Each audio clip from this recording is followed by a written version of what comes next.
Hello guys, welcome back to my YouTube channel. আজি আলোচনা কৰিম ৰাজ্যৰ যিসকল মানুহে PM কিষাণ আঁচনিৰ ধন পাইছে তেওঁলোকৰ বাবে আহিছে এটা ভাল খবৰ কাৰণ তেওঁলোকে যদি এটো কাম নকৰে তেনেহলে তেওঁলোকৰ যিখন পৰৱৰ্তী কিস্তি PM কিষাণ আঁচনিৰ হিখিনি আৰু লাভ নকৰে কাৰণ ইয়াৰ পিছত যদি কিবা কাৰণত তেওঁলোকৰ এইখন কৃষক পঞ্জীয়ন যেটো আৰম্ভ হৈছে বৰ্তমান আৰু এই সকলোবিলাক কৃষকৰ কাৰণে এতিয়া বাধ্যতামূলক হৈছে নিজৰ নামত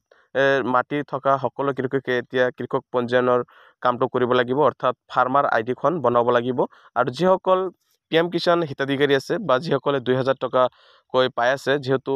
24 ফেব্ৰুৱাৰীত 2000 টকা লাভ কৰিব 19 নম্বৰ কিস্তিৰ ধন বা আপোনাৰ যদি 19 নম্বৰ কিস্তিৰ ধন পাব বিচাৰে তেনেহলে আপোনাৰ এতিয়ালৈকে যদি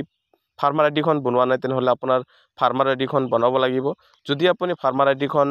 এতিয়ালৈকে বনোৱা নাই যদি এতিয়া আৰু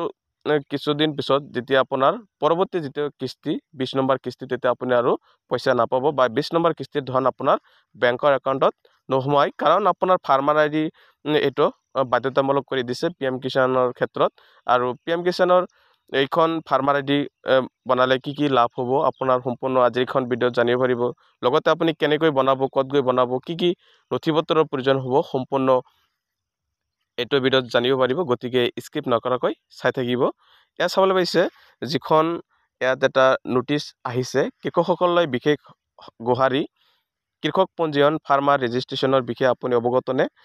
কৃষক পঞ্জীয়ন হৈছে ভাৰত চৰকাৰৰ দ্বাৰা সমগ্ৰ দেশৰ কৃষকসকলক পঞ্জীয়ন কৰাৰ এক অভিনয় প্ৰয়াস ডিজিটেল মাধ্যমেৰে এই পঞ্জীয়ন কৰি থকা হৈছে আৰু অদূৰ ভৱিষ্যতে কৃষকসকলে যিকোনো চৰকাৰী আঁচনি যেনে PM Kisan PMFBY NFSM RKVY ইত্যাদি যিখিনি আঁচনি আছে এই আঁচনিৰ যিখিনি সুবিধা এই সুবিধা সম্পূৰ্ণ লাভ কৰিব আৰু এই সুবিধা গ্ৰহণ কৰিবলৈ কৃষক পঞ্জীয়ন বাধ্যতামূলক সকলৰ কাৰণে আৰু এই চলিছে কৃষক পঞ্জীয়নৰ বাবে তেওঁলোকৰ কিছুমান নথিপত্ৰৰ প্ৰয়োজন হ'ব ইয়াত যেনেকৈ আধাৰ কাৰ্ড আৰু আধাৰ পঞ্জীয়নকৃত মোবাইল ফোন বা মোবাইল নম্বৰ যিখন দিয়া আছে আধাৰ কাৰ্ডত আৰু নিজৰ নামত থকা মাটিৰ জমাবন্দী কপিটো লাগিব আৰু এইখিনিৰ সহায়ত ফাৰ্মাৰ আইডি খন বনাব পাৰিব আৰু হেহে শীঘ্ৰেই অতি উক্ত নথিসমূহৰ সৈতে নিম্নলিখিত কাৰ্যালয়ত কৃষক পঞ্জীয়নৰ বাবে যোগাযোগ কৰক জিলাখনৰ যিকোনো সাধাৰণ সেৱা কেন্দ্ৰ CSC চেণ্টাৰ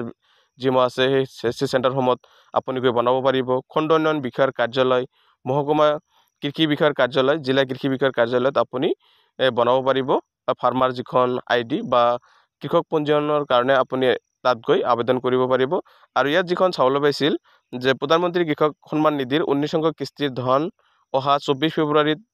2025 তাৰিখে প্ৰদান কৰিব আৰু পৰৱৰ্তী 20 অংক কিস্তিৰ ধন লাভ কৰিবলৈ কৃষক পঞ্জীয়ন কাৰ্যসূচীৰ অধীনত পঞ্জীয়নকৃত কৰাটো বাধ্যতামূলক বা আপুনি যদি এতিয়া 19 নম্বৰ কিস্তিৰ ধন পায় কিন্তু যদি আপুনি ফাৰ্মাৰ আইডি খন নবনায় তেনেহলে পিছত আৰু চৰকাৰী আঁচনি বা আপোনাৰ PM কিষাণ আঁচনিৰ পৰৱৰ্তী যিবিলাক কিস্তি সেইখিনি আপুনি আৰু লাভ নকৰিব আৰু সেই কাৰণে যিসকল কৃষকে এতিয়ালৈকে ফাৰ্মাৰ আইডি খন বনোৱা নাপায় বা কৃষক পঞ্জীয়নত কৰা নাই তেওঁলোকে অতি সোনকালে কৰি ল'ব নহলে তেওঁলোকৰ যিখিনি পৰৱৰ্তী কিস্তি বা যিখিনি আঁচনি সেইখিনি আঁচনিৰ পৰা তেওঁলোকে বঞ্চিত হ'ব